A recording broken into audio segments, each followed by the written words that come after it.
Kita ke informasi lainnya, Saudara. Gubernur Jakarta memastikan revitalisasi halte Transjakarta Setiabudi Integritas di kawasan Rasuna Said, Jakarta tidak gunakan APBD, melainkan dari biaya naming right. Skema ini juga akan digunakan dalam pembangunan halte dan fasilitas umum lainnya. Peresmian revitalisasi kawasan Rasuna Said, perubahan nama, serta pembangunan halte kecil Setiabudi Integritas dilakukan pada Minggu pagi. Gubernur Jakarta, Pramono Anung bilang, anggaran yang digunakan untuk revitalisasi serta pembangunan halte di kawasan ini tidak menggunakan APBD, melainkan dengan skema naming right. Kali ini, pemerintah Provinsi Jakarta bekerja sama dengan Lembaga Anti Korupsi KPK.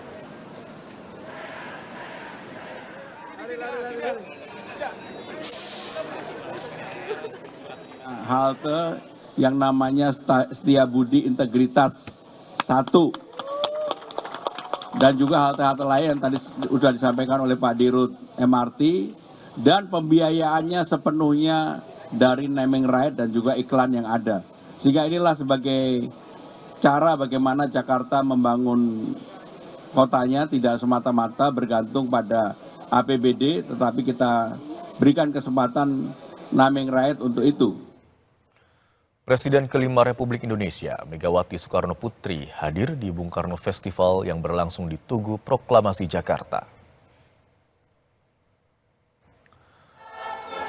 Pemerintah Provinsi DKI Jakarta menyemarakan Bulan Bung Karno melalui penyelenggaraan Bung Karno Festival 2026 di Taman Proklamasi kemarin. Acara menghadirkan berbagai kegiatan edukatif, budaya, hiburan, serta pameran UMKM. Selain Megawati, Gubernur DKI Jakarta Pramono Anung bersama Wakil Gubernur Rano Karno mendampingi selama acara berlangsung.